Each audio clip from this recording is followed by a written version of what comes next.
Sebelum kita mendengarkan firman Tuhan, mari kita bersatu di dalam doa.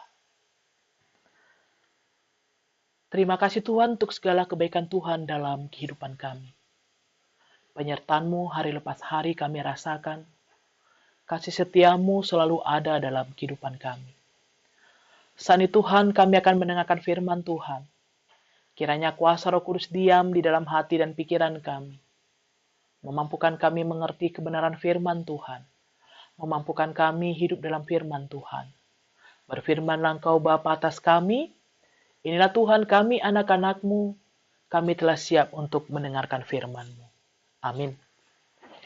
Firman Tuhan untuk kita pada pagi hari ini, di Minggu Rogate pada hari ini, diambil dari 1 Tawarik pasal 17, ayat 16 sampai ayat 27. Begini bunyinya firman Tuhan. Doa syukur Daud. Lalu masuklah Raja Daud ke dalam. Kemudian duduklah ia di hadapan Tuhan sambil berkata, "Siapakah aku ini ya Tuhan Allah? Dan siapakah keluargaku? Sehingga Engkau membawa aku sampai sedemikian ini. Dan hal ini masih kurang di mata-Mu ya Allah. Sebab itu Engkau telah berfirman juga tentang keluarga hamba-Mu ini. Dalam masa yang masih jauh, dan telah memperlihatkan kepadaku serentetan manusia yang akan datang ya Tuhan Allah. Apakah lagi yang dapat ditambahkan Daud kepadamu? Dalam hal Engkau memuliakan hamba-Mu ini. Bukankah Engkau yang mengenal hamba-Mu ini?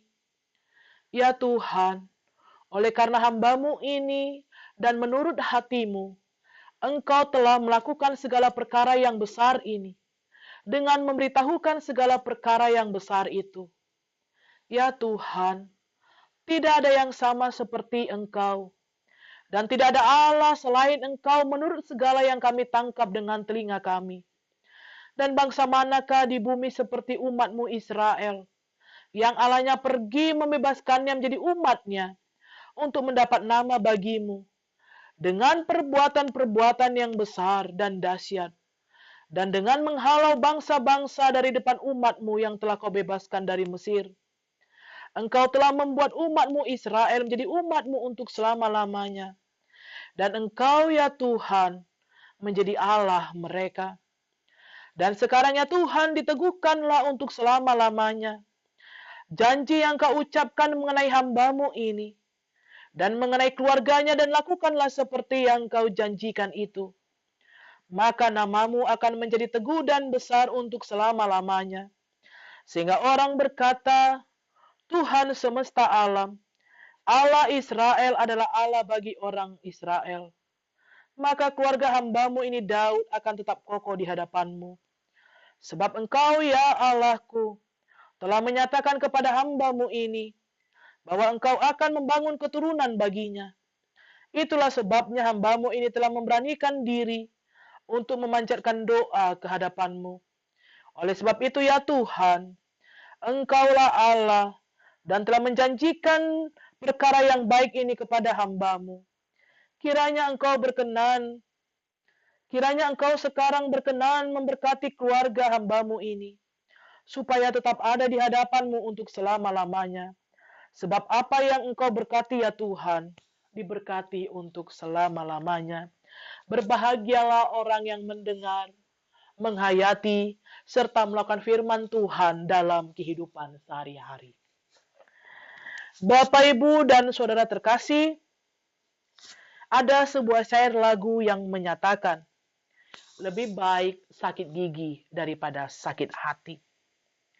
Lagu itu menggambarkan bahwa sakit hati itu sangat menyakitkan apabila kita mengalami penolakan cinta.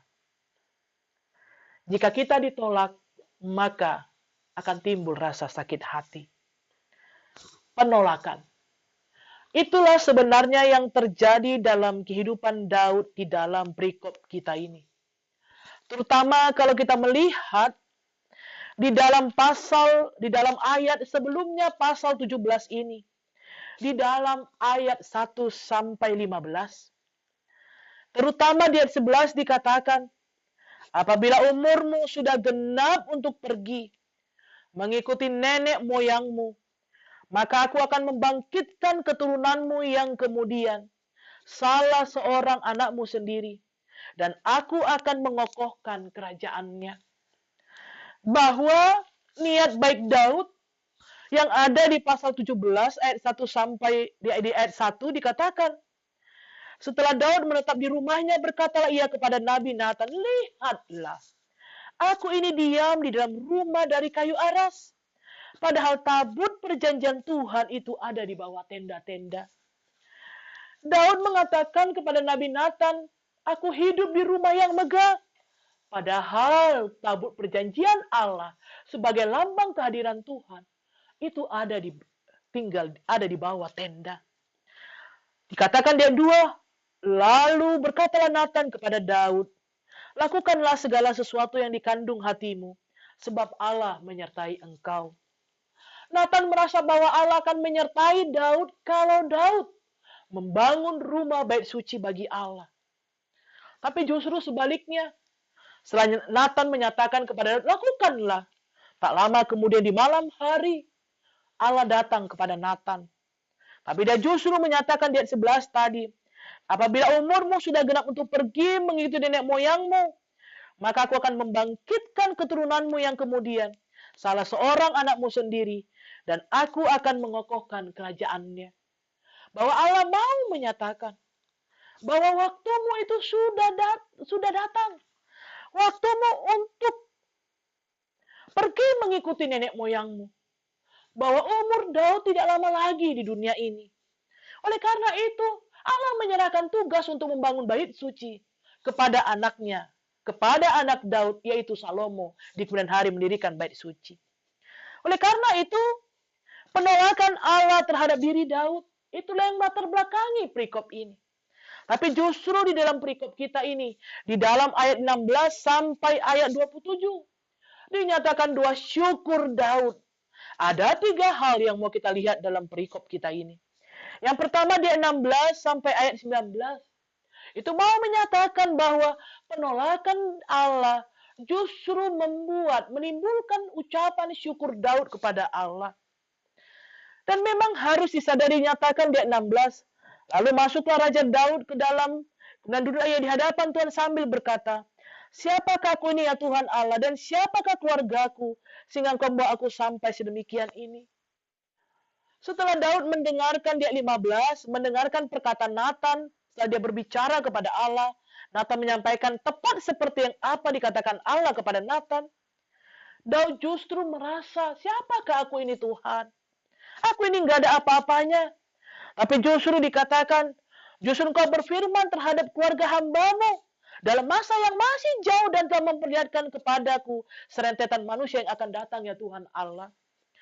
Bahwa Daud merasa ketika Allah tidak menyetujui dan membangun bait suci, tapi justru kesempatan itu dibuka bagi keturunannya, bagi anaknya, yaitu Salomo. Dan itulah yang sebenarnya disyukuri oleh Daud.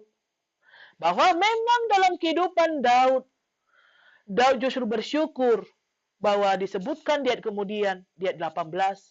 Apakah lagi yang dapat ditambahkan Daud kepadamu dalam hal engkau memuliakan hambamu ini? Bukankah engkau yang mengenal hambamu ini? Ya Tuhan, oleh karena hambamu ini dan menurut hatimu engkau telah melakukan segala perkara yang besar ini, dengan memberitahukan segala perkara besar itu. Bahwa Daud dalam kehidupannya dia memuliakan Allah. Dia bersyukur, dia memuliakan Allah. Dan dia mengenal Allah dalam kehidupannya. Bahwa Allah telah memberikan perkara yang besar kepada keturunannya. Bapak, Ibu, dan saudara terkasih, mampukah kita mengucap syukur ketika kita menghadapi penolakan dalam hidup kita? Mampukah kita bersyukur kepada Allah? Bahkan ketika kita melihat anak-anak kita mencari pekerjaan sangat sulit, atau anak kita tidak bisa karena beberapa gangguan, belum menyelesaikan kuliahnya. Seolah-olah terkadang kita merasa, di manakah Allah keadilanmu? Mengapa Tuhan Engkau tidak meluluskan anakku. Tapi mampukah kita dalam kondisi yang mana ketika Allah seolah-olah tidak mendatangkan kebaikan dalam hidup kita, mampukah kita tetap bersyukur kepada Allah di dalam kehidupan kita? Mampukah kita bersyukur jikalau teman kita, keluarga kita, di dalam masa-masa corona ini, ada keluarga kita yang pada akhirnya mereka meninggal dunia karena kena virus COVID-19. Mampukah kita tetap bersyukur melihat bahwa ketika Allah tidak menjawab doa kita yang memohon kesembuhan bagi saudara kita, justru Tuhan akhirnya menjemput mereka. Saudara-saudara terkasih, disinilah kita harus melihat Daud sebagai contoh. Penolakan bukanlah akhir segala-galanya bagi Daud.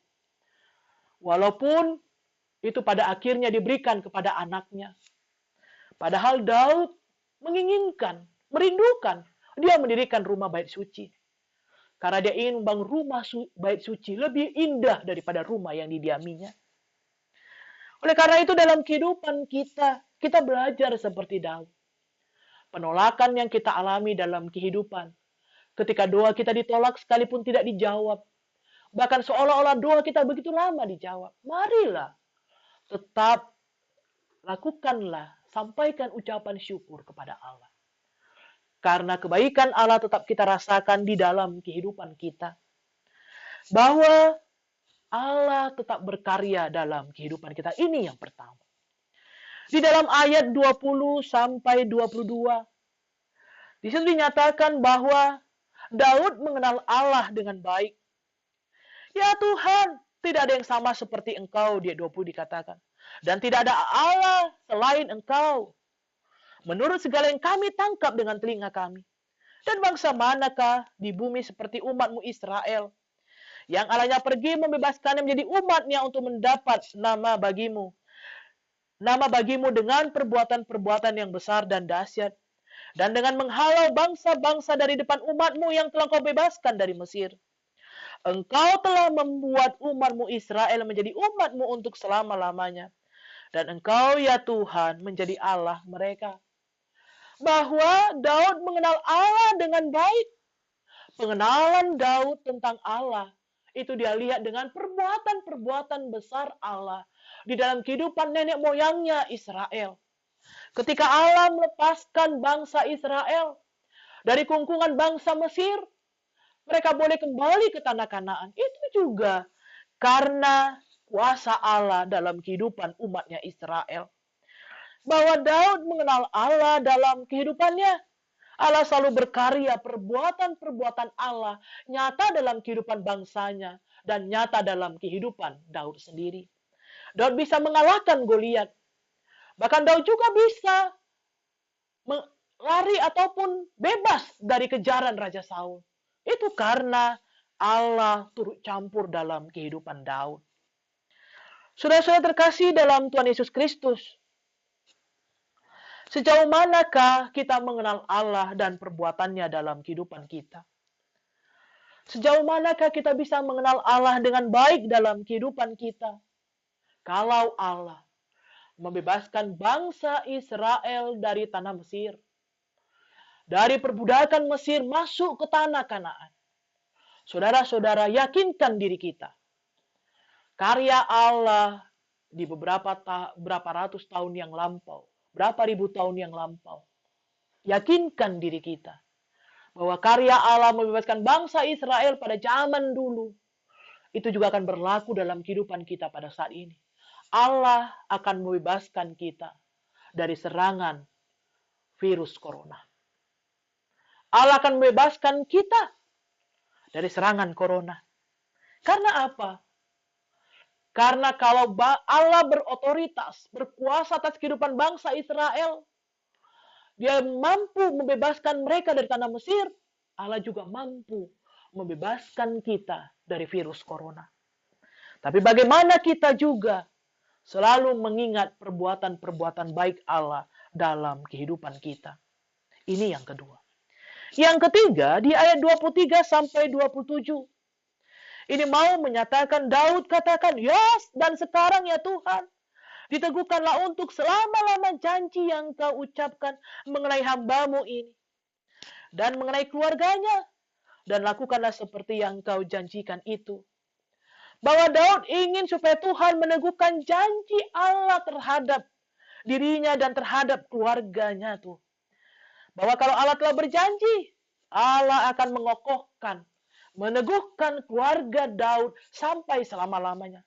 Daud ingin itu betul-betul nyata dalam kehidupannya. Supaya keluarganya betul-betul dikokohkan oleh Tuhan. Supaya keluarganya, dia dan anak-anak dan keturunannya diberkati oleh Tuhan. Saudara-saudara yang terkasih, kita mungkin juga ingin seperti Daud. Di mana hidup kita, keluarga kita, anak-anak kita diberkati, dikokohkan Allah, diteguhkan Allah untuk selama-lamanya. Saudara-saudara terkasih, saat ini di dalam situasi COVID-19,